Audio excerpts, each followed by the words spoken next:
Hello friends, स्वागत है आप सबका एक बार फिर से आपके अपने यूट्यूब चैनल स्मार्ट स्टडी में।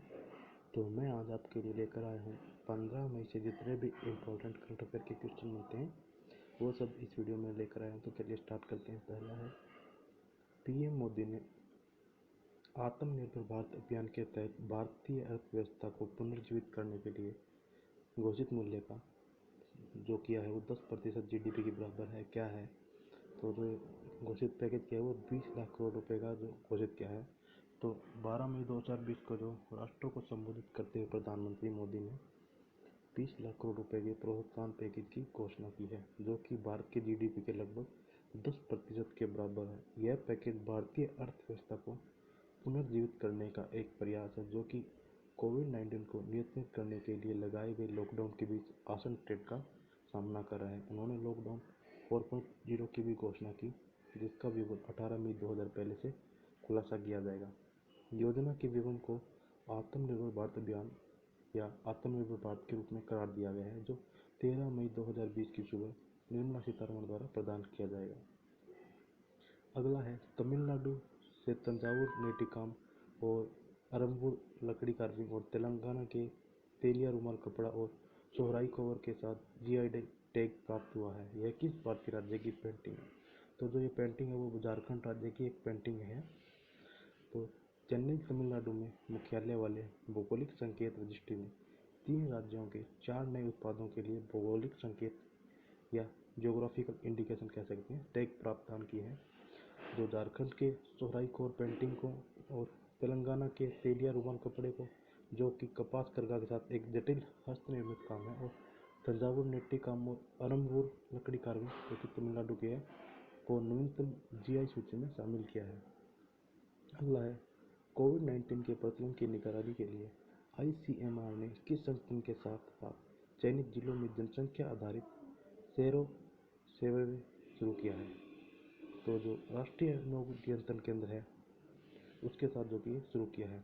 Indian council of medical research ICMR और national centre for disease control NCDC प्रमुख हितधारकों और राज्य के स्वास्थ्य विभागों के सहयोग से चयनित जिलों में जनसंख्या आधारित सीरो सर्वे शुरू करने के लिए तैयार है, ताकि कोविड-19 की प्रवृत्ति पर नजर रखी जा सके। जिला स्तर पर संक्रमण देश के सभी जिलों में SARS-CoV-2 संक्रमण के लिए व्यवस्थित निगरानी स्थापित करने की आवश्यकता है। अगला है, दक्षिणी रेलवे के किस भाग ने केरल डाक विभाग के साथ लॉकडाउन के दौरान दरवाजों पर डिलीवरी और पिकअप के लिए भागीदारी की है? तो जो तिरुवनंतपुरम है उसमें जो है दक्षिण रेलवे के साथ डिवीजन और पोस्टल सर्किल विभाग के केरल सर्किल ने लॉकडाउन के दौरान जनता की मदद करने के लिए डोर डिलीवरी और पार्सल लेने के लिए टाई स्थापित करने के लिए अपनी तरह की पहल की है। अगला है, पाकिस्तान के कब्जे वाले कश्मीर के स्थानों का नाम बताइए जो भारतीय मौसम विभाग के मौसम पूर्वानुमान में पहली बार शामिल किए गए।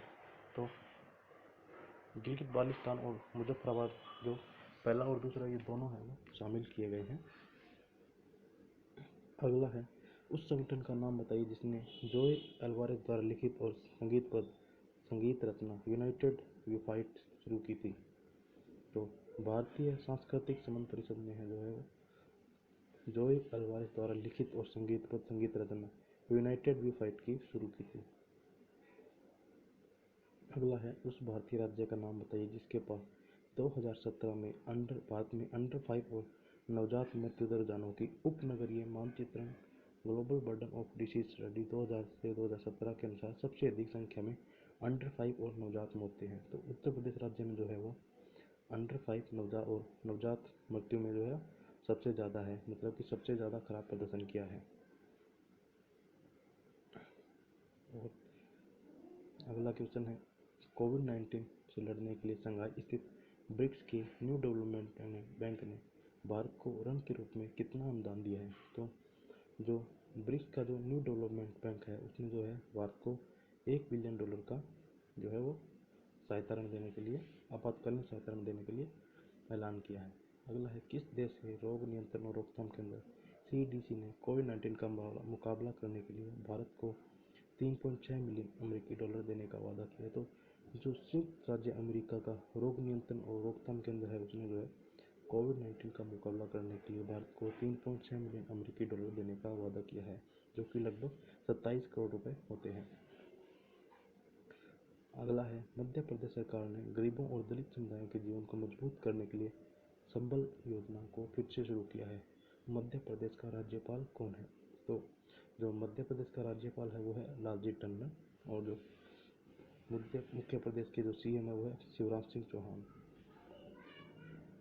तो उन्होंने जो है 1903 लाभार्थियों के खाते में 41.33 करोड़ रुपए हस्तांतरित किए हैं। अगला है, वी विद्यावती को भारतीय पुरातत्व सर्वेक्षण के महानिदेशक के रूप में नियुक्त किया गया है। 12 मई 2020 से केंद्रीय माध्यमिक शिक्षा बोर्ड के नवनियुक्त प्रमुख कौन है? तो जो मनोज आहूजा है उनको सीबीएसई के जो है वो नया प्रमुख नियुक्त किया है। अगला है, भारत के पूर्व मुक्केबाज अखिल कुमार को राष्ट्रीय डोपिंग विरोधी एजेंसी ने अनुशासन पैनल में फिर से शामिल किया है। नाडा के महानिदेशक कौन है? तो जो नवीन अग्रवाल है वो नाडा के महानिदेशक हैं। तो जो अखिल कुमार है उनको जो फिर से पैनल में शामिल किया, इससे पहले वह 2017 से 19 तक पैनल में थे। अगला है, उस भारतीय हवाई अड्डे का नाम बताइए जिसने भारत और मध्य एशिया में सर्वश्रेष्ठ क्षेत्रीय हवाई अड्डे के लिए स्काई ट्रैक्स अवार्ड 2020 जीता है।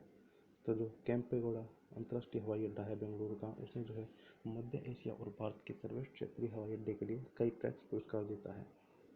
यह विश्व के शीर्ष 100 हवाई अड्डों की 2020 की जो सूची है उसमें 68वें स्थान पर है, और जो सिंगापुर का जो चांगी हवाई अड्डा है वो शीर्ष पर है, और जो दूसरे नंबर पर है वो टोक्यो का हनेडा हवाई अड्डा जो कि जापान में है, और तीसरा जो है हवाई अंतर्राष्ट्रीय हवाई अड्डा जो कि कतर में है। अगला है, केंद्रीय कीटनाशक बोर्ड और पंजीकरण समिति के तहत समिति ने फसलों पर स्ट्रेप्टोमाइसिन और टेट्रासाइक्लिन दवाओं का उपयोग करने के लिए प्रतिबंध की सिफारिश की है। स्ट्रेप्टोमाइसिन दवा है जो किस बीमारी का इलाज किया जाता है? तो जो स्ट्रेप्टोमाइसिन दवा है उससे जो है क्षय रोग का इलाज किया जाता है। तो जो स्ट्रेप्टोमाइसिन और टेट्रासाइक्लिन के उपयोग का जो पाबंद करा है और उसके जो सिफारिश को है वो भी स्वीकार कर लिया गया है। विश्व आर्थिक मंच के वैश्विक ऊर्जा संक्रमण सूचकांक 2020 में भारत का रैंक क्या है जिसमें स्वीडन शीर्ष पर था? तो विश्व आर्थिक मंच के द्वारा जो वैश्विक ऊर्जा संक्रमण सूचकांक जारी किया गया उसमें जो भारत की रैंक है वो 74वीं रैंक है, और इसमें जो है वो स्वीडन जो है टॉप पर रहा है, जो कि लगातार तीसरी बार इस पोजीशन पर बना है, और उसके बाद स्विट्जरलैंड और फिनलैंड का स्थान है जो कि क्रमशः दूसरे और तीसरे स्थान पर है। अगला है, सुंदरम मेडिकल फाउंडेशन टीवी के समूह और किस आईआईटी ने संयुक्त रूप से कम लागत वाला सांस की सहायता उपकरण स्वचालित नामित सुंदरम वेंटांगो विकसित किया है?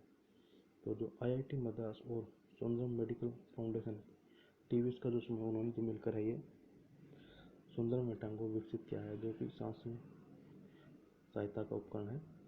अगला है, किस विश्वविद्यालय के खगोलविदों ने एक नया दुर्लभ सुपर अर्थ खोजा है? तो जो कैंटरबरी विश्वविद्यालय है उसके खगोलविदों ने एक नया दुर्लभ सुपर अर्थ ग्रह खोजा है।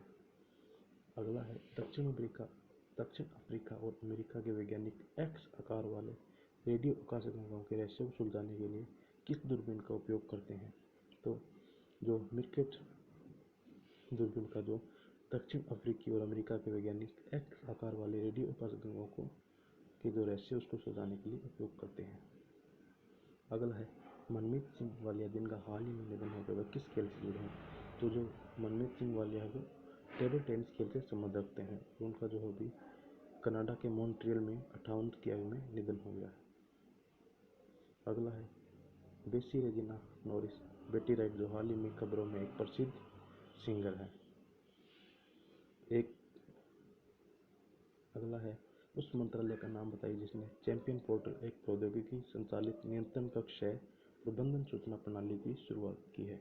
तो जो सूक्ष्म लघु और मध्यम उद्यम मंत्रालय है उन्होंने जो चैंपियन पोर्टल जो कि लॉन्च किया है। अगला है, उस भारतीय राज्य का नाम बताइए जिसने राज्य के बेरोजगार युवाओं की मदद के लिए वो पोर्टल की शुरुआत की है? तो जो उत्तराखंड है उसने जो है वो बेरोजगार युवाओं के लिए जो है वो पोर्टल की शुरुआत की है। तो उत्तराखंड के जो मुख्यमंत्री हैं त्रिवेंद्र सिंह रावत ने अपनी विशेषज्ञता में युवाओं के लिए रोजगार के अवसर पैदा करने और कौशल विकास के अवसर प्रदान करने के लिए hope helping out people everywhere नामक पोर्टल लॉन्च किया है। तो आज की वीडियो में इतना ही। अगर वीडियो पसंद आई हो तो वीडियो को ज़्यादा से ज़्यादा लाइक करें। Thank you.